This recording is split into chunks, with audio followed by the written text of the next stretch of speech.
health and safety.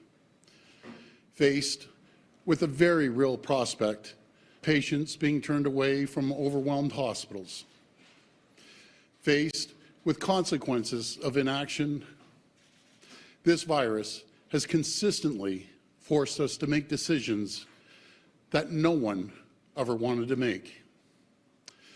Looking at where we are right now and how far we've come, pushing Omicron back, there's no doubt these were the right decisions. There's no doubt they protected our hospitals from collapse and saved lives. Today, we're on track to very soon remove almost all restrictions for businesses as part of our reopening plan. And we heard from Dr. Moore last week and again yesterday that he is now working on a plan that will allow us to remove the vaccine passport system. My friends, this is great news and a sign of just how far we've come together in this fight. But this progress doesn't change what we've been through, because the truth is, this virus forced us to make unthinkable sacrifices. And I know that this has been extremely, extremely difficult. Watching businesses close, livelihoods lost, freedoms restricted. None of this has been easy. People are frustrated, they're scared, they're angry. And I know these frustrations have reached a boiling point for many Canadians. The result is what we're now seeing in various cities across our province and our country. My friends, one of the great things about living in Canada is our right to free speech, the right to choose our government by voting for leaders that best represent us, the right to peacefully protest when we disagree with what our government is doing. But like all rights, these are not without reasonable limits. Our economy in Ontario is built on trade, especially with our partners in the United States. The Ambassador Bridge in Windsor alone sees more than $700 million of two-way trade every single day. And that trade employs hundreds of thousands of Ontarians who work in auto plants and factories across our great province. Those jobs feed millions of families. They are the lifeline for our province and its economy. And while I appreciate the right to protest, that right cannot and must not extend to cutting off that lifeline. We're now 2 weeks into the siege of the city of Ottawa. I call it a siege because that's what it is. It's an illegal occupation. This is no longer a protest. With a protest, you peacefully make your point and you go back home. And I know that the vast majority of the people did that. They came, they peacefully demonstrated, they made their point, and they left. And I want to say to those people, you've been heard loud and clear. Canada has heard you. My message to those still in Ottawa, to those at our border crossings, please go home. To those of you who have brought your children, please take them home. I urge you, it's time to leave. And it's time to do so peacefully. But to the very small groups who have chosen to take a different path, to those who have chosen to take a city of 1 million people hostage for the past 2 weeks, to those who've attempted to disrupt our way of life by targeting our lifeline for food, fuel, and goods across our borders, to those trying to force a political agenda through disruption, intimidation, and chaos. My message to you is this: Your right to make a political statement does not outweigh the right of hundreds. It does not outweigh our right to get food across our borders. Your right to make a political statement does not outweigh the rights of 1 million people in Ottawa to live peacefully, free of harassment and chaos in their own homes. So let me be as clear as I can. There will be consequences for these actions, and they will be severe. We've already started by going after the money funding the illegal occupation. Yesterday, an Ontario court granted our request to freeze the funds from Give, Send, Go for the convoy. The OPP has also provided additional resources to Ottawa Police Services and Windsor Police Services to satisfy their recent requests for operational support. And more needs to be done. We're strengthening the tools and the powers of our police forces to resolve this situation and restore order. Let me be clear. The government does not direct our police forces, but we do set the laws. Today, I'm using my authority as Premier of Ontario to declare a state of emergency in our province.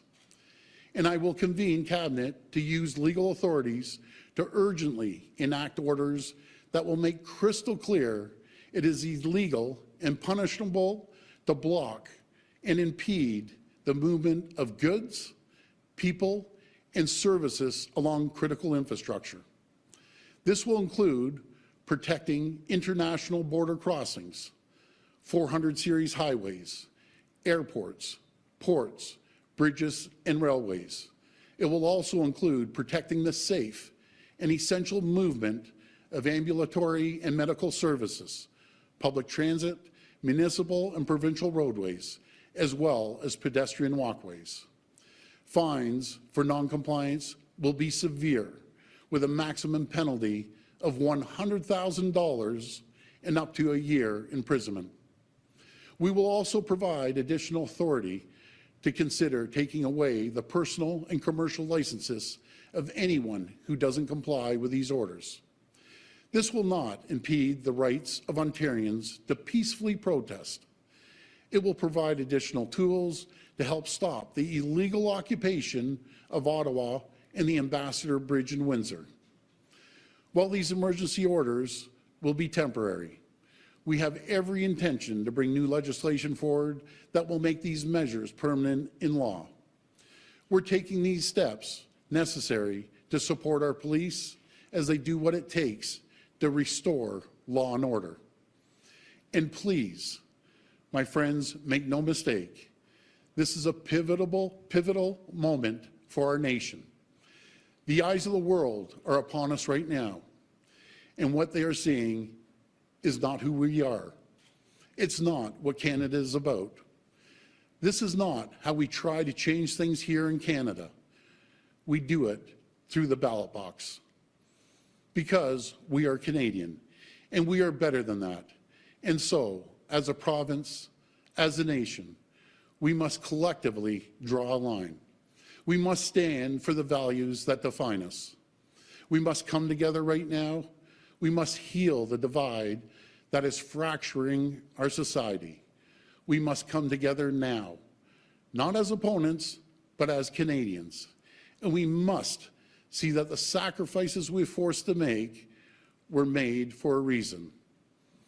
To see that because of the actions we took over the last 2 years, tens of thousands of lives were saved from COVID-19. As hard as it's been, these sacrifices were necessary to protect tens of thousands of our neighbors, our friends, our family members. And there's no price that we could put on that. So, to the protesters I say, we've heard you and it's time to go. To the auto workers, truckers, and all those affected by the Ambassador Bridge closure, I say, we will take whatever steps are necessary to ensure the border is reopened. To the people of Ottawa under siege, I say we will ensure you're able to resume life and business as soon as possible. And to our brave women and men in uniform, I want you to know that you have my full support as you work to manage the situation and do whatever it takes to bring these occupations to an end. Thank you, and God bless the people of Ontario. Okay, we're ready to take questions from the floor. Just a reminder, it's one question and one follow-up. Morning, Premier. Matthew Bingley, Global News. It has been 5 days now since we've seen hundreds of millions of dollars lost at an international trade route, and at the same time, Canada's trade reputation has taken a massive hit in this. It has been 2 weeks since Ottawa saw the protesters dig in there. Why has it taken you so long to come out with measures like you are today? Well, first of all, they're extraordinary measures. I can tell you, I've been on the phone with the Prime Minister, premiers across this country, U.S. Ambassador, governors, and the mayors as well, to make sure that we do everything we can to do this peacefully. And I emphasize peacefully. We have tried and tried and tried. The occupiers in Ottawa, they are not listening. The trade problems that we would see if we didn't clear the Ambassador Bridge would be unprecedented, absolutely unprecedented. As the world is watching, businesses and people around the world are wondering, is this a safe and stable jurisdiction to invest? My answer to them is yes, it is. We said Ontario's open for business, and we will always be open for business. This is not a time for divide in our country and our province. The toughest thing I can tell the folks out there about this whole pandemic is the divide we see from coworkers, from friends, and family. That is the toughest thing, and it's time that we come together as a country and as a province and show the world that's not what Canada's about. Canada's the greatest place in the entire world to live, to work, and to raise a family. We're going to move forward as quickly as we can to clear the bridge, to get people's lives back to normal in Ottawa. And we will use every tool in our toolbox to make sure that happens. You said it yourself that the protesters aren't listening. Are fines enough to get them to leave, or are you giving police the powers to physically remove them? Well, again, I just want to make it very clear that I do not, and I repeat, do not direct the police. We make the laws, the police enforce the laws. But again, we cannot, and I emphasize cannot, have people occupying cities, holding them hostage, holding millions and millions of people hostage to go to their jobs, and tens and tens and tens of thousands of people cannot go to their job because they're being shut down because the parts or the widget or the food cannot get across the border, not because of the truckers, because I can tell you folks, 99% of the truckers out there right now are working their backs off to put food on our table, to make sure parts get to the factories until we can keep the economy going. The last count I heard at the bridge, there was 5 truckers. The rest were pedestrian cars. This is about a political statement. That's what it's about. I think the world of our truckers. I support our truckers. I've supported our truckers from day one, but that is not representative of our truckers. The Trucking Association has clearly demonstrated that they are not in favor of this. So again, to the occupiers, please go home. Hi, good morning, Premier. Colin DeMello from CTV News. This was a pretty consequential weekend, this last weekend in Ontario. You call it a siege. Ottawa police said it was an insurrection. A day later, Ottawa police, or the city of Ottawa, declared a state of emergency. On Saturday, there was, of course, a large-scale protest in downtown Toronto. There have been a lot of questions about you and your visibility. Premier, CTV News has obtained photos of you in cottage country. We've spoken with people who took pictures with you who say you were snowmobiling on Saturday, Premier. Can you explain why you decided to go snowmobiling during a stated insurrection and siege in Ottawa? Let me make it very clear, Colin. I've been on this phone almost 24/7, along with the premiers, U.S. ambassadors, the governor, the prime minister, around the clock. Make no mistake, I have been engaged from the second this has happened, and I'll be continuing being engaged with the authorities that we need to talk to. Fair enough, but you are not dismissing what I'm saying here. I'm asking you, Premier, were you snowmobiling on Saturday in cottage country while Ottawa was under siege, as you say? Let me tell you, Colin, I was at the cottage. I went out on my snowmobile. I take calls till 1 o'clock in the morning. I get calls before 6 o'clock in the morning, and I will not stop until we get this taken care of. And I will continue to make sure we're engaged in every single area of our responsibility. Premier Richard Southern with City News. How you doing, Richard? Good. You mentioned the end of the Vax Pass today. There's a video floating online of you being a bit more specific to that. Can you tell us today, sir, when this vaccine certificate program is ending? Well, we're going to take the advice, which I have right from day one from Dr. Moore, and I've always made sure our decisions are based on health and on science. And we put this plan together well before this protest started. And it's been a plan that we've been working on for months. We're waiting for recommendations from Dr. Moore. I think we all heard very clearly last week and this week that Dr. Moore wants to move forward with these measures. And once we take that recommendation, we'll bring it to Cabinet and we'll make the decision. But Premier, there's a video saying, purportedly of you saying, I'm going to pull the Vax Pass. And that's it sounds like you made up your mind, sir. Can you just tell us what that decision is? You know something? It's based on what Dr. Moore said the previous week and what Dr. Moore said yesterday. I can be very clear, Richard, that I will never, ever negotiate that people that break the law, that people that are in there illegally and occupying cities. I base it on health. I base it on science. Dr. Moore has clearly said it's time to move forward. I look forward to Dr. Moore's measures and recommendations, and we'll continue to work with Dr. Moore to reopen safely and cautiously. Hi, Premier. Charlie Pinkerton from iPolitics. How long will it be, can you clarify, until these new orders are put in place? And when should protesters be facing fines, the jail time that you've announced today? Well, I'll pass it to our Solicitor General, but again, I'll repeat what I just said. I'll wait for the recommendations, what Dr. Moore brings to our Cabinet. We'll make the decisions based on that, and I'll pass the next question over to the Solicitor General. Thank you. So as the Premier mentioned, the initial declaration will be for 42 hours.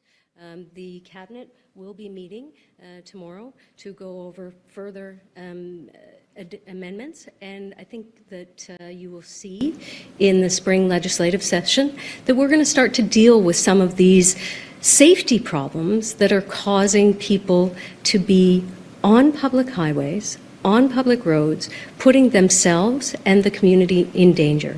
It speaks to there is a wide difference between a demonstration that people make their point and go home, and people put their lives, their families' lives, and communities at risk. That's unfortunately what we are now seeing in Windsor and, of course, in Ottawa for the last number of days, over a week.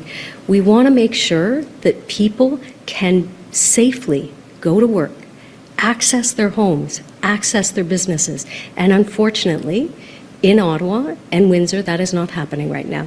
So we are doing that with this declaration. Thank you. Okay, and my other question is just, police have had a very difficult time trying to disperse these protesters. Obviously, that's why we're here today. What if this doesn't work? What next do you have as a tool to try to resolve this situation, and when will you escalate things? Well, first of all, I always have, I'll always support our police, and I have confidence in our OPP, our RCMP, and local municipal police. And I'm sure they'll get the job done. Hi, Premier. Andy Takagi with QP Briefing. I just wanted to ask you, there were reports yesterday that a quarter of the trucks still remaining in Ottawa had children among them, and that's why there was difficulty removing the trucks from downtown Ottawa. I was wondering, is there any action being considered against the parents of children that still remain in the convoy, and do you have any message to the parents and children remaining? As I said in my comments earlier, I urge you, please take your kids home. Please get your kids home. The place for a protest occupation is not a place for children. So I urge you, take your kids home. This will be the last question. And my next question is, Ontario turned down a third trilateral meeting with the federal government and the city of Ottawa. Why not take, leadership in addressing these protests, and why wait until you're being asked to act before sending in the OPP? Well, first of all, we've been acting from the second this has happened. When the regions, be it Ottawa, asked for support from our OPP, they ended up getting support. I'll tell you what people don't want. People don't want another table, a bunch of politicians sitting there talking. People want to see action, and that's what we're taking. We're taking decisive action to make sure we end the occupation and we get the goods on the Ambassador Bridge traveling back and forth freely without anyone impeding their transportation. This is critical to our economy, and I'll tell you, it's not going to be tolerated. In saying that, I want everyone to work together. I want this to be peaceful, and we need to make sure that we get the goods to the facilities. Folks, I got to stress to you, we're in a critical situation worldwide economically. We have competitors breathing down our back on a daily basis. We're competing against our neighbors south of the border. We're competing against the rest of the world. And the last thing we need is an anchor around our neck when we're competing. These people need to make sure they leave the Ambassador Bridge immediately for the sake of hundreds of thousands of workers, millions of families that depend on a paycheck going into these factories, going into these auto plants, making sure food gets distributed up here. That's what this is all about. I want to thank you, and God bless the people of Ontario. Thanks, everyone.